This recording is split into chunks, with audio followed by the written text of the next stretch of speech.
Toxic ബന്ധങ്ങളിൽ കൂടുതലും ഇരയാകുന്ന സ്ത്രീകളാണ്. മക്കളുടെ ഭാവിയെ പറ്റി ഓർത്തും താൻ സ്നേഹിക്കുന്ന വ്യക്തിയുടെ സ്വഭാവം ഇന്നല്ലെങ്കിൽ നാളെ മാറുമെന്നോർത്തും ടോക്സിക് ബന്ധങ്ങളിൽ കഴിയുന്ന ഒട്ടേറെ പേർ നമുക്കിടയിലുണ്ട്. ആണായാലും പെണ്ണായാലും ഇനിയെങ്കിലും നിങ്ങൾക്ക് വേണ്ടി ജീവിക്കും. സമകാലിക പ്രസക്തിയിലുള്ള ഇത്തരമൊരു വിഷയമാണ് ഞാൻ ഇന്നിവിടെ അവതരിപ്പിക്കുന്നത്.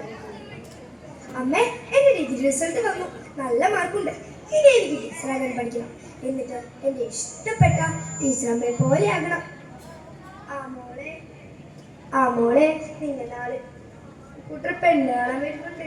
ചെക്കനെ സർക്കാർ ജോലി അത്ര ജാതകവും ചേരും. അച്ഛൻ വന്നു. അച്ഛ, എനിക്കിപ്പോ കല്യാണം വേണ്ട അച്ഛാ. പഠിച്ച് ഒരു ജോലി കഴിഞ്ഞിട്ട് മതി അച്ഛാ കല്യാണം. കല്യാണം കഴിഞ്ഞിട്ട് പഠിക്കുന്നതിൽ അവർക്ക് ഒരു വിരോധമില്ലെന്ന പറഞ്ഞു. നമുക്ക് കല്യാണം കഴിഞ്ഞാലും പഠിക്കാട്ടോ. എന്റെ പേരക്കുട്ടിയുടെ കല്യാണം കാണാൻ ഒരു ഭാഗ്യമുണ്ടായി. എന്നാലും അവള് പോയപ്പോ ഈ വീട് ഒഴങ്ങിപ്പോയി. അവള് ഒരു കേൾക്കാൻ പറ്റിയാണില്ലേ നമ്മളെ മോള്. മോളെ, നീ എന്തീ പറയുന്നത്? നമ്മള് പെണ്ണുങ്ങളെ കുറച്ച് സഹിക്കാൻ ക്ഷമിക്കുകയൊക്കെ വേണം.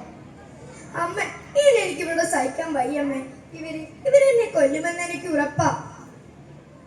മോളെ, നീ ഇങ്ങോട്ട് വന്നാൽ നമ്മളുടെ നാട്ടുകാരുടെ വീട്ടുകാരുടെ മുഖത്ത് നമ്മളിനെ എങ്ങനെ നോക്കും? അമ്മേ, ചേട്ടൻ മാത്രമല്ല അച്ഛനും അമ്മയും എല്ലാവരും എന്നോട് വളരെ ക്രൂരമായിട്ടാണ് പെരുമാറുന്നത്. അമ്മേ, ചേട്ടൻ വന്നു തോന്നിട്ടോ. ഞാൻ വയ്ക്കാട്ടോ, എന്നെ വിളിക്കണേ. ഞാനിനി എന്തു ചെയ്യും ദൈവമേ? അമ്മ പിന്നെ ഒന്നും പറഞ്ഞില്ലല്ലോ. എന്റെ ടീച്ചറമ്മ വിളിച്ചു നോക്കിയാലോ? മോളെ, മോൾക്ക് ഞാനുണ്ട്. ഇത്തരം സാഹചര്യങ്ങളിൽ നാം സ്വയം വഴിയിലൂടെ മാത്രമേ സഞ്ചരിക്കാവൂ. ഇന്ന് മാനസികവും ശാരീരികവുമായി നിന്നെ ഉപദ്രവിച്ച് നാളെ കാൽ പിടിച്ച് മാപ്പ് പറയുമ്പോൾ നീ ശരിയാകുമെന്ന് വിചാരിച്ചതാണ് നിനക്ക് പറ്റിയ ഏറ്റവും വലിയ തെറ്റ്.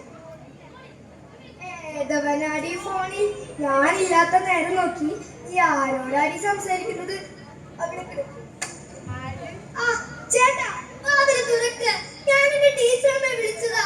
വാതിൽ തുറക്ക്. ഞാനിനി എന്ത് ചെയ്യും ദൈവമേ? എനിക്ക് ജീവിച്ചു മതിയായിട്ടില്ല. എവിടെ നിശാൽ? ഹലോ, കേൾക്കാമോ? ഞാനിപ്പോൾ നിൽക്കുന്നത് നമ്മുടെ നോവായി മാറിയ ആതിരയുടെ വീടിന് മുന്നിലാണ്. വീട്ടുകാർ പ്രതികരിക്കാവുന്ന അവസ്ഥയിലേയല്ല. എന്റെ മോള് പലവട്ടം പറഞ്ഞതാണ് അവളുടെ വിഷമങ്ങൾ.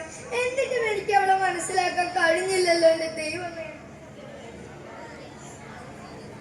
സ്നേഹിക്കുന്ന മനുഷ്യനെ വേദനിപ്പിക്കാനാവില്ല. നോവിക്കാൻ പോലും പറ്റാത്തതാണ് യഥാർത്ഥ സ്നേഹം.